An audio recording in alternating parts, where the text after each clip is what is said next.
আসসালামু আলাইকুম, welcome to TNT-Lessons।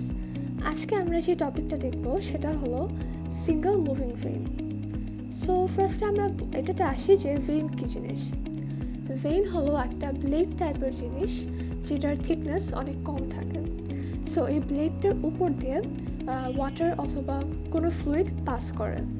So এখানে আমরা একটা ভেইন দেখতে পাচ্ছি অ্যান্ড দেখতে পাচ্ছি যে এখানে একটা ওয়াটার জেট আছে। সো এই ওয়াটার জেট থেকে ওয়াটার বের হচ্ছে উইথ ভেলোসিটি v1 অ্যান্ড এই পয়েন্টে ওয়াটার জেটের ক্রস সেকশন এরিয়া হলো a1।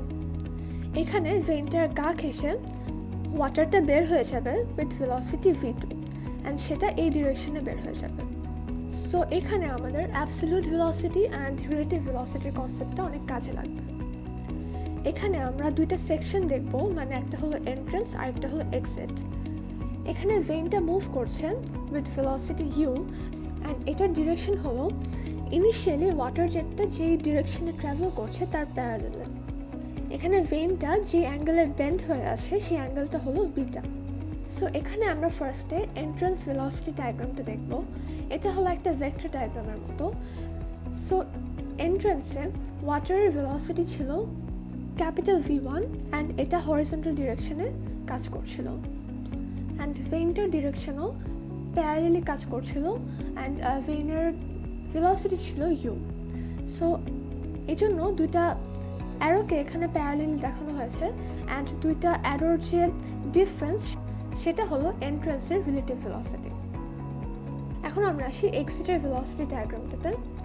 এখানে ওয়াটারের যে ভেলোসিটি সেটা হলো ক্যাপিটাল v2, এটা এই ডিরেকশনে কাজ করছে অ্যান্ড ভেইনটা কিন্তু আগের ডিরেকশনেই মুভ করছে, সেটা হলো হরিজন্টাল ডিরেকশনে। সো এই দুইটা ভেক্টরের যে রেজাল্টেন্ট ভেক্টরটা হবে, মানে ওদের রিলেটিভ ভেলোসিটি স্মল v2, সেটা অনেকটা এরকম ডিরেকশনে কাজ করবে। এখানে v2 আর uর মাঝখানে যে অ্যাঙ্গেলটা সেটা হবে equal to the vein angle beta, তার কারণ এই দুইটা অ্যাঙ্গেল হলো করেসপন্ডিং অ্যাঙ্গেল। এখানে আমরা একটা জিনিস অ্যাজিউম করব, সেটা হলো এই ভেইন আর ওয়াটারের মাঝখানে এখানে কোনো ফ্রিকশনাল লস হবে না। সো এন্ট্রান্স অ্যান্ড এক্সিটের যে রিলেটিভ ভেলোসিটি, তার মানে v1 অ্যান্ড v2, এই v1 অ্যান্ড v2 ইকুয়াল হবে অ্যান্ড এখানে থ্রু আউট দ্য ফ্লুইড আমার ক্রস সেকশন এরিয়াটাও সেম থাকবে, সেটা হলো a1। অ্যান্ড আরেকটা জিনিস হলো এখানে আমরা যখন ডিসচার্জ বের করব তখন আমরা ফর্মুলাতে রিলেটিভ ভেলোসিটিটা ইউজ করব। সো a1 অ্যান্ড v1 মানে হলো রিলেটিভ ভেলোসিটিটা যেহেতু সেম থাকবে থ্রু আউট, তো এন্ট্রান্স অ্যান্ড এক্সিটের যে ডিসচার্জ সেটাও সেম থাকবে।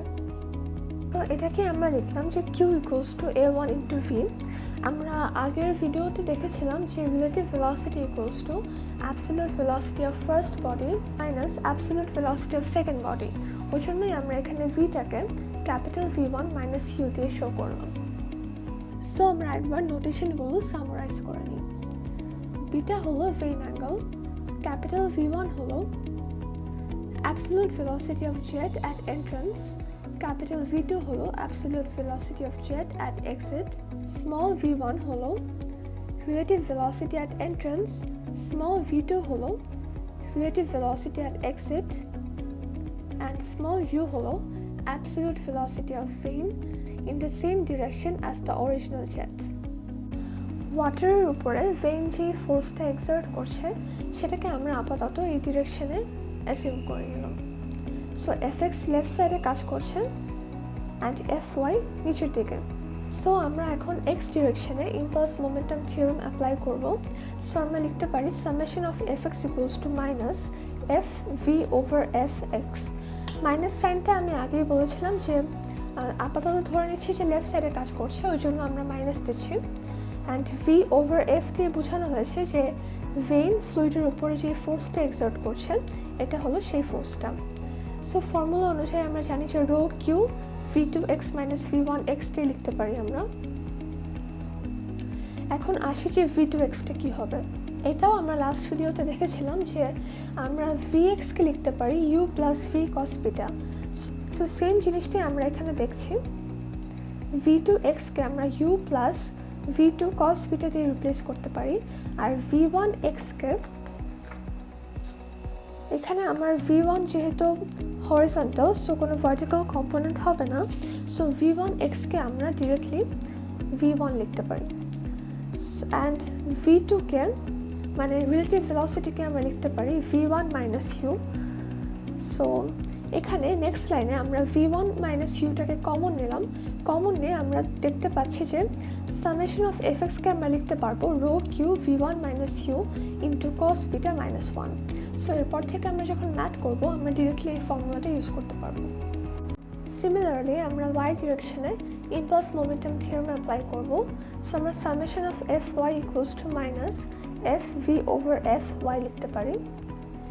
সো ফর্মুলা ইউজ করে আমরা এটাকে লিখতে পারি rho Q into V2y minus V1y। এখন V2yটা আমরা কিভাবে বের করব সেটাই লাস্ট ভিডিওতে দেখানো হয়েছিল, যে V2y মানে Vy কে আমরা লিখতে পারি V ইন্টু সাইন বিটা। এখানে V হলো রিলেটিভ ভেলোসিটি। সো এটা এখানে লিখলাম যে V2y হলো V2 সাইন বিটা, আর V1yটা 0 হবে কারণ ইনিশিয়ালি ওয়াটারের যে ভেলোসিটি সেটা হরিজন্টাল ছিল। সো V2 কে আমরা V1 মাইনাস ইউ লিখতে পারি, এটা আমরা একদম শুরুতে দেখেছিলাম। সো এটা ইন্টু সাইন বিটা হবে। এটা হলো আমার y ডিরেকশনে যে ফোর্সটা কাজ করছে। সো Fx এন্ড Fy যদি আমরা বের করতে পারি, ওই দুইটা ফোর্সের রেজাল্টেন্ট বের করে আমরা বের করতে পারবো যে ওয়াটারের উপরে ভেইন কি পরিমাণ ফোর্স এক্সার্ট করছে।